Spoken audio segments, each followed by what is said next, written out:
Hello friends, welcome to our YouTube channel. ನೋಡಿ, ದೇಶಾದ್ಯಂತ ತಮಿಳುನಾಡಿನಲ್ಲಿ ನಡೆದಂಥ ಒಂದು ಲಾಕಪ್ ಡೆತ್ ಕೇಸ್ ಮತ್ತು ಅದಕ್ಕೆ ಕೋರ್ಟ್ ನೀಡಿರುವಂಥ ಡೆತ್ ಪೆನಾಲಿಟಿ ಅಂದರೆ ಮರಣದಂಡನೆಯನ್ನು ನೀಡಿದೆ. ಇದು ಅತಿ ಹೆಚ್ಚು ಸುದ್ದಿ ಕೂಡ ಆಗ್ತಾ ಇದೆ. ಫ್ರೆಂಡ್ಸ್, ಏನಾಗಿತ್ತು ಅನ್ನುವಂಥ ಕೇಸ್ ಏನಾಗಿತ್ತು ಅನ್ನೋದನ್ನು ನಾನು ನಿಮಗೆ ಮೊದಲು ಹೇಳ್ತೀನಿ. ತಮಿಳುನಾಡಿನಲ್ಲಿ ನಿಮಗೆಲ್ಲ ಗೊತ್ತಿದ್ದಂಗೆ 2020 ಈ ಲಾಕ್ಡೌನನ್ನು ಹಾಕಲಾಗಿತ್ತು. ತಮಿಳುನಾಡಿನ ತುತುಕುಡಿ ಜಿಲ್ಲೆಯ ಸಾತನ್ಕುಳಂ ಪೊಲೀಸ್ ಠಾಣೆಯ ಒಂದು ವಿಸಿನಿಟಿ ಒಳಗೆ ನಡೆದಂಥ ಒಂದು ಘಟನೆ ಇದು. ತಂದೆ ಮತ್ತು ಮಗನ ಒಂದು ಲಾಕಪ್ ಡೆತ್ ಪ್ರಕರಣದಲ್ಲಿ ಈ ಒಂದು Madurai bench of Chennai high court ಏನಿದೆ ಅದು 9 ಜನ ಪೊಲೀಸ್ ಅಧಿಕಾರಿಗಳಿಗೆ, ಆ್ಯಕ್ಚುಲಿ 10 ಜನ ಪೊಲೀಸ್ ಅಧಿಕಾರಿಗಳಿಗೆ ಈ ಒಂದು ಡೆತ್ ಪೆನಾಲಿಟಿಯನ್ನು ಕೊಟ್ಟಿದೆ. ಯಾಕೆ ಅಂದರೆ ನೋಡಿ, 2020 ಕರೋನಾದ ಲಾಕ್ಡೌನ್ ಸಂದರ್ಭದಲ್ಲಿ ಅವಧಿ ಮೀರಿ ಈ ಒಂದು ಮೊಬೈಲ್ ಅಂಗಡಿಯನ್ನು ನಡೆಸ್ತಾ ಇದ್ದರು. ಅವರ ಹೆಸರು ಜೈರಾಜ್ ಅಂತ ಹೇಳಿಬಿಟ್ಟು ಇವರು ಮೊಬೈಲ್ ವ್ಯಾಪಾರಿಗಳಾಗಿದ್ದರು. ಆ್ಯಂಡ್ ಈ ಅವಧಿ ಮೀರಿ ನಿಮಗೆಲ್ಲ ಗೊತ್ತಿದೆಯಲ್ವಾ, ಆವಾಗ ಈ ಟೈಮ್ಗೆ ಬಂದ್ ಮಾಡಬೇಕು, ಈ ಟೈಮ್ಗೆ ಓಪನ್ ಮಾಡಬೇಕು, ಅದೆಲ್ಲ ರೂಲ್ಸ್ ಎಲ್ಲ ಹಾಕ್ತಿದ್ರು. ಆ ಸಂದರ್ಭದಲ್ಲಿ ಈ ಜೈರಾಜ್ ಅನ್ನೋವರಿಗೆ ಈ ಅವಧಿ ಮೀರಿ ಅಂಗಡಿಯನ್ನು ಓಪನ್ ಇಟ್ಟಿದ್ದಕ್ಕಾಗಿ ಪೊಲೀಸರು ಬಂದು ವಾರ್ನ್ ಮಾಡಿ ಹೋಗಿದ್ದಾರೆ. ಆವಾಗ ಪೊಲೀಸರು ಮತ್ತು ಜೈರಾಜ್ ನಡುವೆ ಒಂದು ವಾದ ವಿವಾದಗಳಾಗಿದ್ದಾವೆ.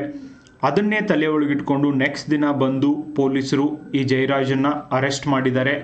ಯಾವಾಗ ಜೈರಾಜನ್ನು ಅರೆಸ್ಟ್ ಮಾಡಿ ಪೊಲೀಸ್ ಸ್ಟೇಷನ್ಗೆ ಕರ್ಕೊಂಡು ಹೋಗಿದ್ದಾರೋ ಅದೇ ಸಂದರ್ಭದೊಳಗೆ ಅವರ ಮಗ ಬೆನಿಕ್ಸ್ ಅನ್ನುವಂಥ ಇನ್ನೊಬ್ಬ, ಅವರ ಮಗನನ್ನು ಕೂಡ ಪೊಲೀಸರು ಬಂಧನ ಮಾಡಿದ್ದಾರೆ. ಆ್ಯಂಡ್ ಪೊಲೀಸರ ವಶದಲ್ಲಿ ಇವರಿಬ್ಬರು ಇದ್ದರು. ಇವರಿಬ್ಬರನ್ನ ಏನು ಮಾಡಿದ್ದಾರೆ, ನ್ಯಾಯಾಂಗ ಬಂಧನಕ್ಕೆ ನೀಡಿದ ನೆಕ್ಸ್ಟ್ ದಿನಾನೇ ಇವರಿಬ್ಬರೂ ಕೂಡ ಸಾವನ್ನಪ್ತಾರೆ. ಆ್ಯಂಡ್ ಈ ಸಾವನ್ನಪ್ಪಿದ ನಂತರ, ಇವರಿಬ್ಬರ ಡೆತ್ ಆದ ನಂತರ ಇವರ ಸಂಬಂಧಿಕರೆಲ್ಲ, ಮೃತರ ಸಂಬಂಧಿಕರು ಹೇಳ್ತಾರೆ, ಈ ಆರೋಪಿಗಳು ಆರೋಪಿಗಳಂತ ಏನು ಜೈಲೊಳಗೆ ಇವ್ರನ್ನ ಇಡಲಾಗಿತ್ತು, ಅವರು ಈ ಒಂದು ಪೊಲೀಸರು ಹೊಡೆದಿರೋದ್ರಿಂದನೇ ಸತ್ತೋಗಿದ್ದಾರೆ, ಲಾಕಪ್ ಡೆತ್ ಆಗಿದೆ, ಈ ಪೊಲೀಸರಿಗೆ ಶಿಕ್ಷೆ ಕೊಡಬೇಕು ಅಂಥೇಳಿ ತಮಿಳುನಾಡಿನಾದ್ಯಂತ ಸ್ಟ್ರೈಕ್ ಮಾಡ್ತಾರೆ. ನಂತರ ಮದ್ರಾಸ್ ಹೈಕೋರ್ಟ್ ಐತ್ಲಾ, ಇದು ಸುಮೋಟೋ ಆಗಿ ಈ ಪ್ರಕರಣವನ್ನು ತೆಗೆದುಕೊಳ್ಳುತ್ತೆ. ಸುಮೋಟೋ ಆಗಿ ಈ ಪ್ರಕರಣವನ್ನು ತೆಗೆದುಕೊಂಡು ಇದನ್ನು CBI ಎನ್ಕ್ವೈರಿಗೆ ಕೂಡ ವಹಿಸುತ್ತೆ. CBI ಎನ್ಕ್ವೈರಿ ಬಂದ ನಂತರ ಬಂಧಿತರನ್ನು ಮನ ಬಂದಂತೆ ಥಳಿಸಲಾಗಿದೆ. ಅದಕ್ಕೆ ಠಾಣೆಯ ಪೀಠೋಪಕರಣ, ಲಾಠಿಗಳೆಲ್ಲವೂ ಕೂಡ ರಕ್ತದಿಂದ ತುಂಬಿದ್ದುವಂತೆ.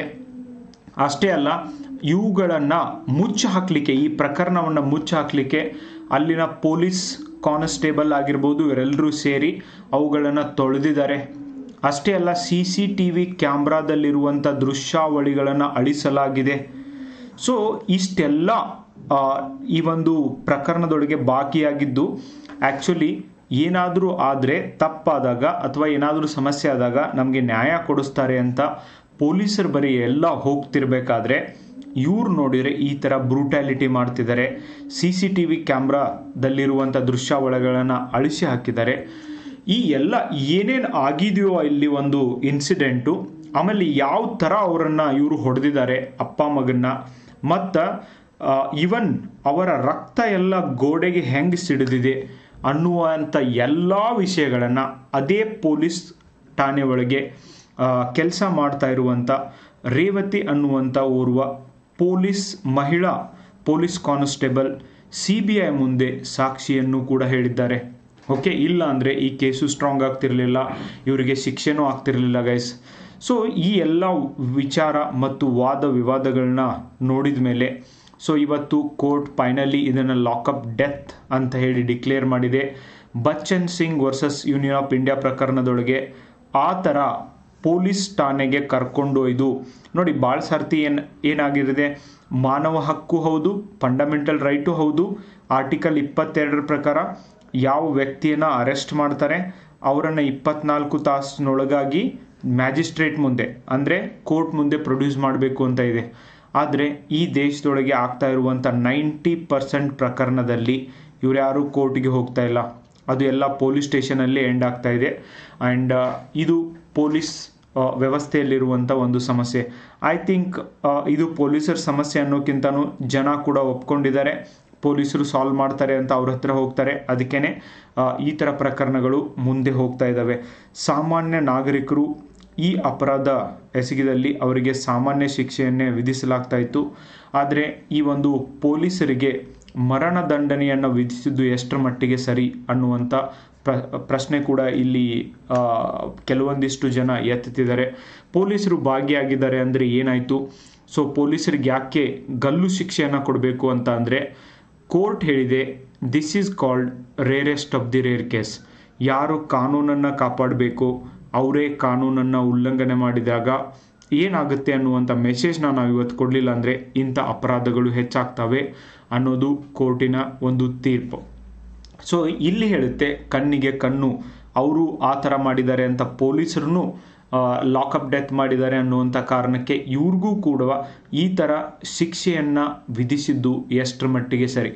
ಇವನ್ ಭಾರತೀಯ ನಾಗರಿಕ ಸಂಹಿತೆ ಪ್ರಕಾರ ಕೂಡ ಪೊಲೀಸ್ ಠಾಣೆಗೆ ಕರ್ಕೊಂಡೊಯ್ದು ಎಸ್ ಅವರು ಇನ್ನೂ ಇವರೇ ಅಪರಾಧ ಮಾಡಿದ್ದು ಅಂಥೇಳಿ ಡಿಕ್ಲೇರ್ ಆಗೋಕ್ಕಿಂತ ಮುಂಚೆನೇ ಅವರನ್ನು ಹೊಡೆಯೋದಾಗಲಿ ಬಡಿಯೋದಾಗಲಿ ಈ ಥರ ಮಾಡೋದು ತಪ್ಪು. And on top of that police ಅಧಿಕಾರಿಗಳು ನೋಡಿ, 10 ಜನರೊಳಗೆ ಒಬ್ಬರು PSI ಆಲ್ರೆಡಿ ಅವಾಗಲೇ ಸತ್ತೋಗಿದ್ದಾರೆ ಕೋವಿಡ್-19 ಆಗಿ. 9 ಜನ ಇವತ್ತೇನು ಉಳಿದಿದ್ರು ಅವರೆಲ್ಲರೂ ಕೂಡ ಇವತ್ತು ಜೈಲ್ ಪಾಲಾಗುವಂಥ ಒಂದು ಪರಿಸ್ಥಿತಿ ಬಂದಿದೆ. ಮೋಸ್ಟ್ ಆಫ್ ದಿ ಟೈಮ್ ಬಡವರು, ಆಮೇಲೆ ದೀನ ದಲಿತರು, ಇಂಥವರು ಏನು ಈ ಜೈಲುಗಳಿಗೆ ಹೋಗ್ತಾರೆ, ಅಲ್ಪಸಂಖ್ಯಾತರು, ದುರ್ಬಲ ವರ್ಗದ ಸಮುದಾಯಗಳು, ಈ ಬಹುತೇಕ ಪ್ರಕರಣದಲ್ಲಿ ಈ ಲಾಕಪ್ ಡೆತ್ಗಳು ಆಗ್ತಿದ್ದಾವೆ ನಮ್ಮ ದೇಶದೊಳಗೆ. ಇದೇನು ಹೊಸದೇನಲ್ಲ. ಇಂಥ ಹಲವಾರು ಪ್ರಕರಣಗಳಲ್ಲಿ ಪೊಲೀಸರು ಈ ಥರ ತಮ್ಮ ದರ್ಪವನ್ನು ತೋರಿಸಿದ್ದಾರೆ. ಆ್ಯಂಡ್ ಇದಕ್ಕೆ ಪೊಲೀಸರಿಗೆ ಸೆನ್ಸಿಟಿವಿಟಿ ಟ್ರೈನಿಂಗ್ ಕೊಡುವಂಥ ಅವಶ್ಯಕತೆ ಇದೆ. ಓಕೆ, ಆ್ಯಂಡ್ ಈವನ್ ಈ ಥರ ಮಾಡೋದು ತಪ್ಪು. ಎಲ್ಲ ಪೊಲೀಸರು ಇದೇ ಥರ ಮಾಡ್ತಾರೆ ಅಂತಲ್ಲ, but still there are some people they think that they are having power. ಅವ್ರಿಗೆ ಅಧಿಕಾರ ಇದ್ದಾವೆ ಅಂದರೆ ಏನು ಬೇಕಾದು ಮಾಡ್ಬೋದು ಅಂತ ತಿಳ್ಕೊಂಡವರು ಕೂಡ ಈ ದೇಶದೊಳಗಿದ್ದಾರೆ. ಅಂಥವರಿಂದನೇ ಈ ಕಸ್ಟೋಡಿಯಲ್ ಡೆತ್ಗಳು ಇನ್ಕ್ರೀಸ್ ಆಗ್ತಿದ್ದಾವೆ. ಆ್ಯಂಡ್ ಇಂಥ ಒಂದು ಕ್ರೌರ್ಯದಿಂದಾಗಿ ದೇಶದ ಪೊಲೀಸರಿಗೆ ಒಂದು ಕೆಟ್ಟ ಹೆಸರು ಕೂಡ ಬರ್ತಾ ಇದೆ. ಆ್ಯಂಡ್ ಈವನ್ ಇವರಿಗೆ ಪೊಲೀಸರಿಗೆ ಮರಣದಂಡನೆಯನ್ನು ವಿಧಿಸಿದ್ದು ಸರಿ ಇದೆಯಾ? ಆ್ಯಂಡ್ ಈ ಥರ ಯಾರಾದರೂ ಮಾಡಿದಾಗ ಒಂದು ಮೆಸೇಜ್ ಹೋಗೋದು ಎಷ್ಟರ ಮಟ್ಟಿಗೆ ಸರಿ ಓಕೆ ಅನ್ನೋದು ನನ್ನ ಪ್ರಶ್ನೆ ಗೈಸ್. ಆ್ಯಂಡ್ ಇವತ್ತಿನ ಪ್ರಜಾವಾಣಿ ಆರ್ಟಿಕಲ್ ಹೇಳುತ್ತೆ, ವಿಶ್ವದಲ್ಲಿ 100ಕ್ಕೂ ಅಧಿಕ ದೇಶಗಳು ಯಾವ ಯುನೈಟೆಡ್ ನೇಷನ್ಸ್ ಮೆಂಬರ್ ಇದ್ದಾವೆ ಅವು ಈ ಮರಣದಂಡನೆ ಶಿಕ್ಷೆಯನ್ನು ರದ್ದುಪಡಿಸಿವೆ. ಅಂದರೆ ಯಾವುದೇ ಕಾರಣಕ್ಕೂ ಮರಣದಂಡನೆಯನ್ನು ಕೊಡೋದಿಲ್ಲ ಆ ದೇಶಗಳಲ್ಲಿ. ಸೊ ಇನ್ನು ಕೆಲವೇ ದೇಶಗಳಲ್ಲಿ ಈ ಶಿಕ್ಷೆ ರದ್ದುಪಡಿಸುವ ಸಾಧ್ಯತೆಗಳನ್ನು ಕೂಡ ಪರಿಶೀಲಿಸುತ್ತಿವೆ. ಸೊ ಇಂಥ ಸಂದರ್ಭದೊಳಗೆ ಭಾರತದೊಳಗೆ ಮರಣದಂಡನೆ ನೀಡುವಂಥ ಒಂದು ವ್ಯವಸ್ಥೆ ಮುಂದುವರಿತಾ ಇರೋದು ಎಷ್ಟರ ಮಟ್ಟಿಗೆ ಸರಿ ಅನ್ನೋದು ಈ ಒಂದು ಪ್ರಕರಣದಲ್ಲಿ ಆಗಿರ್ಬೋದು, ಆರ್ಟಿಕಲಲ್ಲಿ ಪ್ರಶ್ನೆ ಮಾಡ್ತಾರೆ. ಭಾರತದಲ್ಲಿ ಅಪರಾಧವನ್ನು ಪ್ರತೀಕಾರದ ಭಾಗದಲ್ಲಿ ಹತ್ತಿಕ್ಕುವ ಸಾರ್ವಜನಿಕ ಚರ್ಚೆಗಳು ಕೂಡ ಭಾವುಕ ನೆಲೆಗಟ್ಟಿನಲ್ಲಿ ಆಗಾಗ ನಡೆಯುತ್ತವೆ. Yes, we Indians are only emotional ಆಗಿ ಥಿಂಕ್ ಮಾಡ್ತೀವಿ. ಆ್ಯಂಡ್ ಮರಣದಂಡನೆ ಶಿಕ್ಷೆಯನ್ನು ರದ್ದುಪಡಿಸುವ ನಿಟ್ಟಿನಲ್ಲಿ ಭಾರತದಲ್ಲೂ ಕೂಡ ಚರ್ಚೆ ನಡೆಯಬೇಕಾಗಿದೆ. ದೇಶದ ನ್ಯಾಯಾಲಯಗಳು ಮರಣದಂಡನೆ ಶಿಕ್ಷೆ ವಿಧಿಸುವ ಪ್ರವೃತ್ತಿ ವಿರುದ್ಧವಾಗಿ ನಿಲ್ಲಬೇಕಾಗಿದೆ. ಆ್ಯಂಡ್ ಐ ಥಿಂಕ್ ನನಗನ್ಸುತ್ತೆ ಯಾವುದೇ ಕಾರಣಕ್ಕೂ ಮರಣದಂಡನೆ ಶಿಕ್ಷೆಯನ್ನು ನೀಡಬಾರ್ದು, ಯಾರಿಗೂ ನೀಡಬಾರ್ದು. ಅದರ ಬದಲಿ ನಮ್ಮ ಶಿಕ್ಷಣ ವ್ಯವಸ್ಥೆ ಒಳಗೆ ಬದಲಾವಣೆಯನ್ನು ತರಬೇಕು. ಅದರ ಬದಲಿ ಪೊಲೀಸರಿಗೆ ಆಗಲಿ ಜನರಿಗೆ ಆಗಲಿ ಸೆನ್ಸಿಟಿವಿಟಿ ಟ್ರೈನಿಂಗ್ನ ಕಲಿಸ್ಬೇಕು, ಡೂಸ್ ಆ್ಯಂಡ್ ಡೋಂಟ್ಸ್ನ ಕಲಿಸ್ಬೇಕು. ಆ್ಯಂಡ್ ಈವನ್ ಪೊಲೀಸ್ ಕಾನ್ಸ್ಟೇಬಲ್ ವೃತ್ತಿಯಲ್ಲಿ ಯಾರಿದ್ದಾರೆ ಅವರಿಗೆ ಈ ಒಂದು ಸೆನ್ಸಿಟಿವಿಟಿ ಟ್ರೈನಿಂಗ್ ಬಹಳನೇ ಅವಶ್ಯಕತೆ ಇದೆ. ಪೊಲೀಸರ ಒಂದು ದೃಷ್ಟಿಯಲ್ಲಿ ನೋಡಿದಾಗ ನನಗನ್ಸುತ್ತೆ ಗೈಸ್, ಪೊಲೀಸರ ವರ್ಕಿಂಗ್ ಅವರ್ಸ್ ಕಡಿಮೆ ಮಾಡುವಂಥ ಅವಶ್ಯಕತೆ ಇದೆ. ಇಂಥ ಒಂದು ಇದನ್ನು ನೋಡಿದಾಗ, ನನಗೆ ಇನ್ಸಿಡೆಂಟ್ನ ನೋಡಿದಾಗ 24/7 ಈ ದೇಶದೊಳಗೆ ಯಾರು ಕೆಲಸ ಮಾಡ್ತಾರೆ? That is I think only police ಮಾಡ್ತಾರೆ. ಆ್ಯಂಡ್ ಪೊಲೀಸರು ಭ್ರಷ್ಟಾಚಾರ ಮಾಡ್ತಾರೆ, ಪೊಲೀಸರು ಹೊಡಿತಾರೆ ಬಡಿತಾರೆ ಅಂತ ಯಾರ್ಯಾರು ಎಲ್ಲ ಕಂಪ್ಲೇಂಟ್ ಇದ್ದಾವೆ. ನನಗನ್ಸುತ್ತೆ look at that working hour, ಅವರು ಕೆಲಸ ಮಾಡುವಂಥ ಅವರ್ಸ್ನ ನೋಡ್ರಿ. ಒಂದು ಫಸ್ಟ್ ಆಫ್ ಆಲ್ ಅವರು ಮಾನವರಾಗಿ ಯಾವ ಥರ ಎಲ್ಲರೂ ಬದುಕ್ತಾರೋ ಆ ಥರ ಅವ್ರ ಜೀವನನೇ ಇರೋದಿಲ್ಲ, ಅವ್ರ ಜೀವನದ ಕ್ರಮನೇ ಬೇರೆ ಇರುತ್ತೆ. ಸೊ ಹೀಗಿದ್ದಾಗ ಯಾವಾಗ ಅವ್ರಿಗೆ ಸಮಯನೇ ಸಿಗ್ತಾ ಇಲ್ಲ, ಯಾವಾಗ ಅವ್ರಿಗೆ ಬೇರೆ ಕೆಲಸನೇ ಮಾಡೋಕ್ಕಾಗ್ತಾ ಇಲ್ಲ, and they are getting frustrated. And if they are working those many hours they want more money. ಇದು ಯಾವ ಮನುಷ್ಯನಿಗೂ ಬೇಕಾದರೂ ಅನಿಸುತ್ತೆ. ಆ್ಯಂಡ್ ಪೊಲೀಸ್ ರಿಫಾರ್ಮ್ಸ್ನ ತರಲೇಬೇಕು, ಖಾಲಿ ಇರುವಂಥ ಪೋಸ್ಟ್ಗಳನ್ನು ತುಂಬಬೇಕು, ಅವ್ರಿಗೂ ಕೂಡ ಸ್ವಲ್ಪ ರೆಸ್ಟ್ ಕೊಡಬೇಕು, ಅವ್ರಿಗೂ ಕೂಡ ಮೆಂಟಲ್ ಹೆಲ್ತ್ ಬಗ್ಗೆ ವಿಚಾರ ಮಾಡಲಿಕ್ಕೆ ಅವಶ್ಯಕತೆ ಇದೆ. ಪ್ರತಿ ವರ್ಷ ಪ್ರತಿ ದಿನ ಅವರು 1 hour ಒಂದು ಎಕ್ಸಸೈಸ್ಗಾಗಿ ಮುಡಿಪಾಗಿಡಲಿಕ್ಕೆ ಅವ್ರಿಗೆ ರೆಸ್ಟ್ ಕೊಡುವಂಥ ಅವಶ್ಯಕತೆ ಇದೆ. ನೀವು ಹೇಳ್ಬೋದು ಅವ್ರಿಗೆ ರೆಸ್ಟ್ ಕೊಟ್ಟರೆ ಕೆಲಸ ಯಾರು ಮಾಡೋರು ಅಂತ. ಎಸ್, ಶಿಫ್ಟ್ ವೈಸ್ ಮಾಡಿ, ಪೊಲೀಸರಿಗೂ ಕೂಡ ಇದರೆಲ್ಲರ ಅವಶ್ಯಕತೆ ಇದೆ. ಬಿಕಾಸ್ ನನಗನ್ಸುತ್ತೆ ಯಾಕೆ 1, 2, 3 hours 2 years ಅಥವಾ 3 years ಆದಮೇಲೆ ಯಾವಾಗ ಅವರು ಜಾಬ್ ಜಾಯಿನ್ ಆಗಿ 3 years ಆಗುತ್ತೆ, ಅಗೇನ್ ಒಂದು ವಾರದ ಮಟ್ಟಿಗೆ 15 ದಿನದ ಮಟ್ಟಿಗೆ ಯಾಕೆ ಒಂದು ಟ್ರೈನಿಂಗ್ ಸೆಷನನ್ನು ಹಾಕೋಬಾರ್ದು? Because look at their fitness. Okay, ಕಳ್ಳರು ಇವ್ರಿಗಿಂತನೂ ಜಾಸ್ತಿ ಫಿಟ್ ಆಗಿರ್ತಾರೆ ಆ್ಯಂಡ್ ಈಸಿಯಾಗಿ ಅವರು ಇವರನ್ನು ಎಸ್ಕೇಪ್ ಆಗುವಂಥ ಒಂದು ಎಷ್ಟೋ ಕಳ್ಳರನ್ನ ನಾವು ನೋಡ್ಬೋದು ಗೈಸ್ ನಮ್ಮ ಸಮಾಜದೊಳಗೆ. ಇವರು ಫಿಟ್ನೆಸ್ ಬಗ್ಗೆ ವಿಚಾರ ಮಾಡೋಂಗಿಲ್ಲ. ಆಮೇಲೆ ಊಟ ವಸತಿ ಎಲ್ಲೆಲ್ಲೋ ತಿಂತಾರೆ, ಏನೇನೋ ತಿಂತಾರೆ. ಆ್ಯಂಡ್ ಆ ಥರ ಎಲ್ಲ ಇವ್ರಿಗೆ ಆಗಲಿಕ್ಕೆ ಮೂಲ ಕಾರಣ ಏನಂದರೆ there is no time to eat food also. ಅಂಥ ಒಂದು ಪರಿಸ್ಥಿತಿಯಲ್ಲಿ ಪೊಲೀಸರ ಜೀವನ ಕೂಡ ಮುಂದುವರಿತಾ ಇದೆ. ಒಂದೇ ಸೈಡಿಂದ ನೋಡಿ ನಾವು ಹೇಳೋಕ್ಕಾಗೋದಿಲ್ಲ ಎಲ್ಲ ಪೊಲೀಸು ಹೊಡಿತಾರೆ ಬಡಿತಾರೆ, ಎಲ್ಲ ಪೊಲೀಸು ಈ ಲಾಕಪ್ ಡೆತ್ನ ಮಾಡ್ತಿದ್ದಾರೆ. ಎಸ್, ಲಾಕಪ್ ಡೆತ್ಗಳು ಹೆಚ್ಚಿಗೆ ಆಗ್ತಿದ್ದಾವೆ. ಅದಕ್ಕೆ ಇನ್ನೊಂದು ಕಾರಣ ಏನು ಅಂದರೆ ಅವ್ರ ಮೇಲೆ ಇರುವಂಥ ವರ್ಕ್ ಪ್ರೆಷರ್ ಕೂಡ ಅಂತ ನನಗನ್ಸುತ್ತೆ. ಸರ್ಕಾರ ಇಷ್ಟೆಲ್ಲ ಖಾಲಿ ಪೋಸ್ಟ್ಗಳನ್ನ ಇಟ್ಕೊಂಡು ಯಾಕೆ ತುಂಬಬಾರ್ದು, ಯಾಕೆ ಅವ್ರಿಗೂ ಕೂಡ ಒಂದು ರೆಸ್ಟನ್ನು ಕೊಡಬಾರ್ದು? ಸೊ ಆ ಥರ ಕೊಟ್ಟಾಗ even sensitivity training, U C police ಅಂದರೆ ಭರವಸೆ, ಅದು ಇದು ಈ ಪಿಕ್ಚರ್ ಡೈಲಾಗ್ಗಳು. ಯಾವ ಪೊಲೀಸ್ ಅಂದರೂ ಭರವಸೆ ಅನ್ನುವಂಗೆ ಕಾಣೋದಿಲ್ಲ. ಕೆಲವೊಂದಿಷ್ಟು ಪೊಲೀಸರು ಅಂದ್ಕೊಂಡಿದ್ದಾರೆ ಅವರು ಪೊಲೀಸರಾಗಿದ್ದಕ್ಕೆ ಅವರು ಸೊಸೈಟಿ ಒಳಗೆ ಹೀರೋ ಅಂತ. ಆ್ಯಕ್ಚುಲಿ ಪೊಲೀಸರು ಯಾವ ಕಾರಣಕ್ಕೆ ಹೀರೋ ಆಗಬೇಕು, ಯಾವ ಕೆಲಸ ಮಾಡಿ ಹೀರೋ ಆಗಬೇಕು, ಏನು ಮಾಡಿ ಹೀರೋ ಆಗಬೇಕು ಅದನ್ನು ಬಿಟ್ಟು ಉಳ್ಕಿದೆಲ್ಲ ಮಾಡ್ತಿರ್ತಾರೆ. And that is also wrong.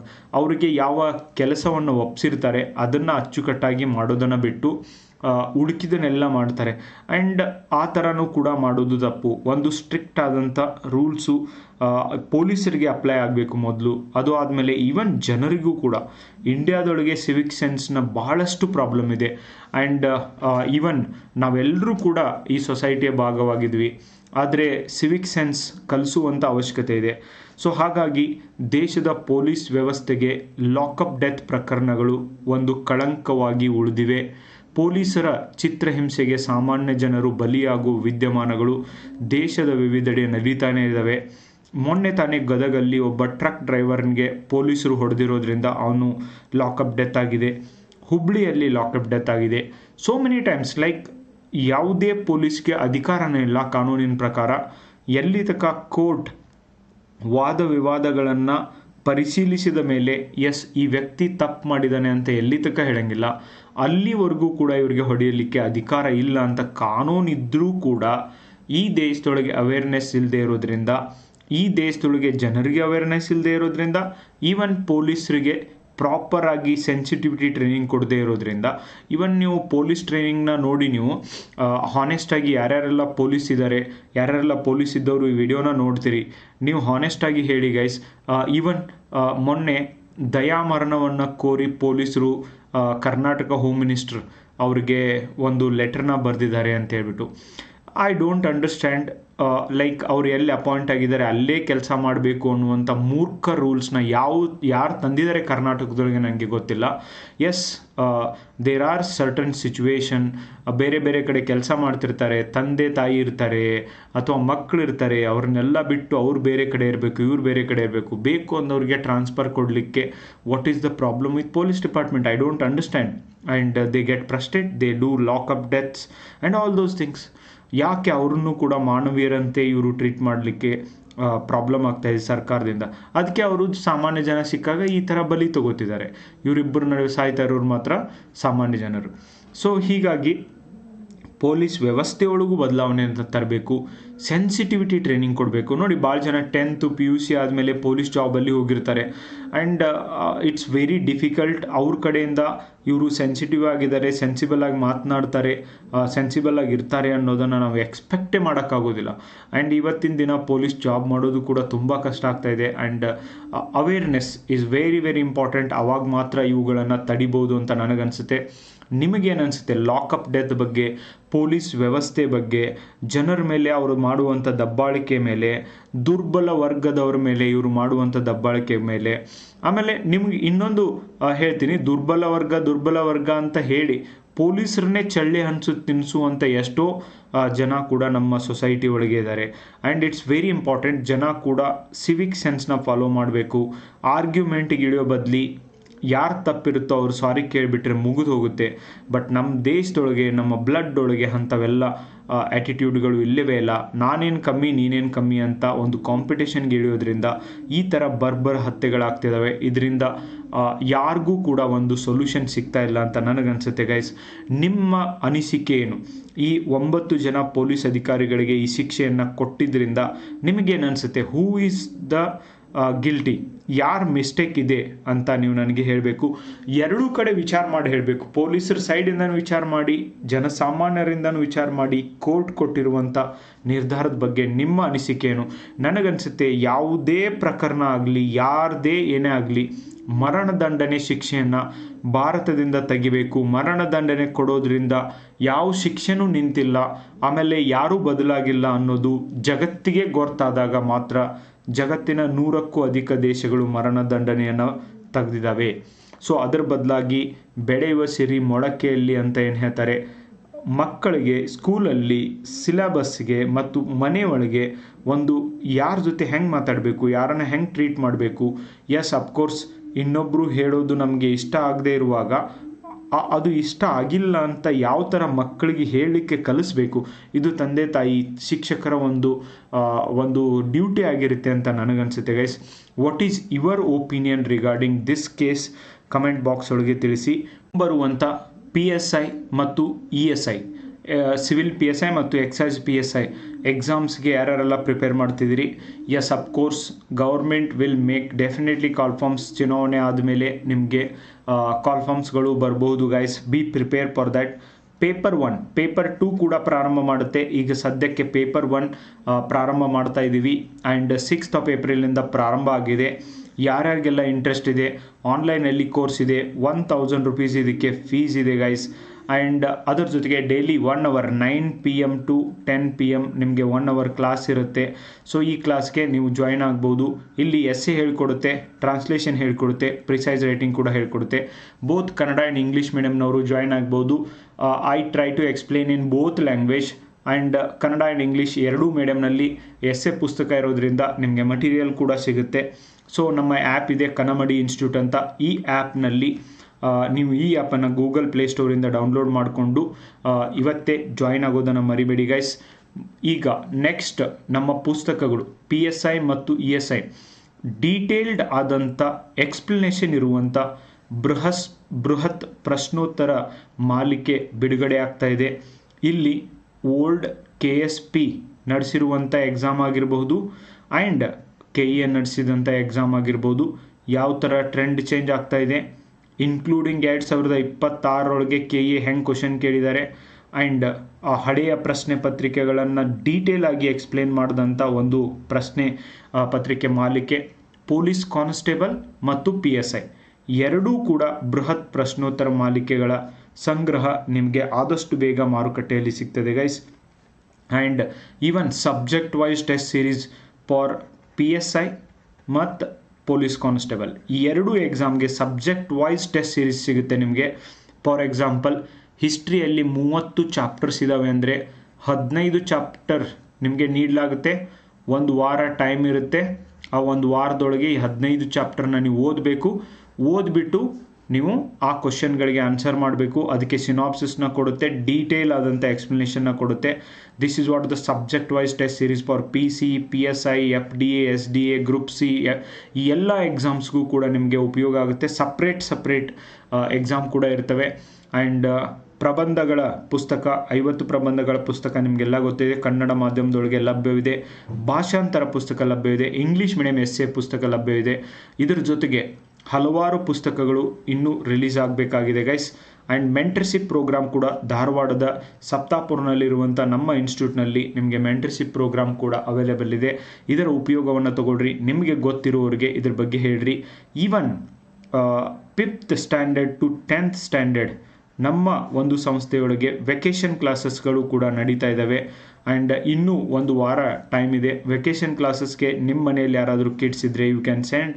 Even spoken English ಕ್ಲಾಸ್ಗೆ ಜಾಯ್ನ್ ಆಗೋರು ಕೂಡ ಕಾಂಟ್ಯಾಕ್ಟ್ ಮಾಡಿ ಧಾರವಾಡದೊಳಗೆ ಬಂದು ಅಟೆಂಡ್ ಮಾಡ್ಬೋದು.